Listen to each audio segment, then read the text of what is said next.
The next call is a split call. Mark Mitchell, 5 minutes. Thank you, Mr Speaker. Firstly, can I acknowledge and welcome our delegation from our Pacific Islands here to our Parliament. And although I'm a Palangi, I would like to greet you in your own language. Yes, that's maybe a surprise, but that's true.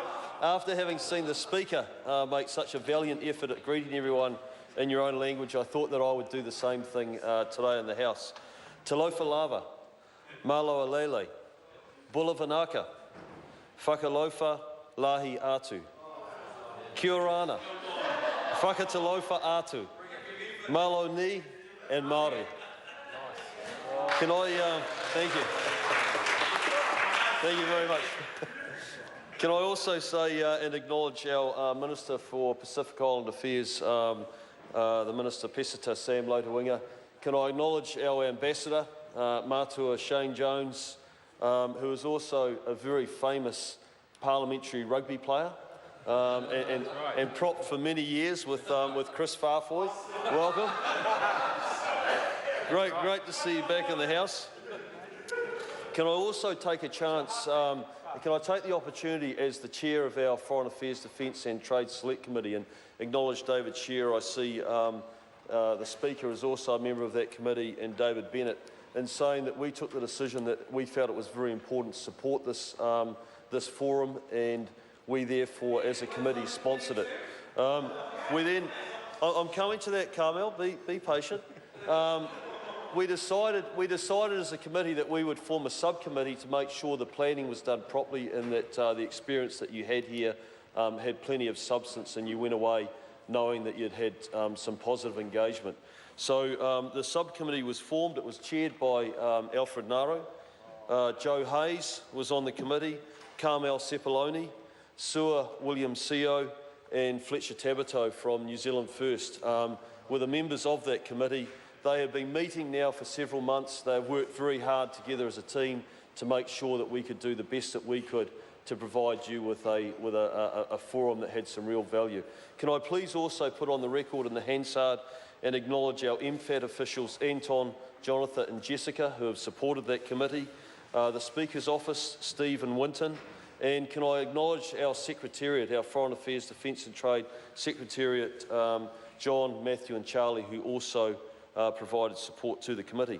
I wanted to just very quickly touch on a point that, that David Shearer made in terms of the engagement that we had this morning with some of you as a delegation. And we had Selina Napa from the Cook Islands, we had Madam Silvana Pucatini from French Polynesia, we had Isabel Kaloi Barune from New Caledonia, we had the Honourable Johnny Kauanapo Rasu, who I see in the gallery, from Vanuatu.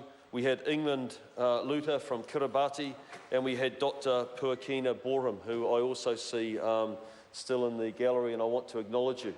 And I just want to say that the level of engagement, unfortunately, we only had an hour and a half. I think we'd all agree that wasn't long enough. We had some wonderful engagement with you.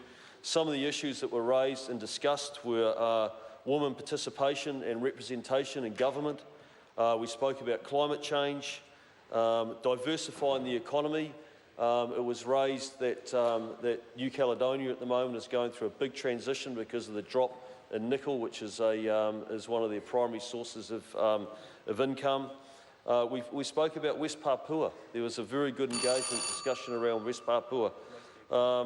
Foreign investment, which is obviously a very sensitive subject in terms of attracting good foreign investment and what that means for your countries. And I have to say that there was a very good discussion led by the Honourable Johnny Rasu around corruption and the development of very robust governance to be able to deal with that and address those sort of issues. And we all know that, that corruption is the greatest source, is the thing that will hold economies and countries back. If there's anything that will do it, it is prolific corruption. So I just wanted to acknowledge and say that, that just the level of engagement that we had on the committee, to me, signified that, that this forum is incredibly important. Everyone that was invited to it has been recognised as having a leadership role in the future of their nation and the nation that they're representing.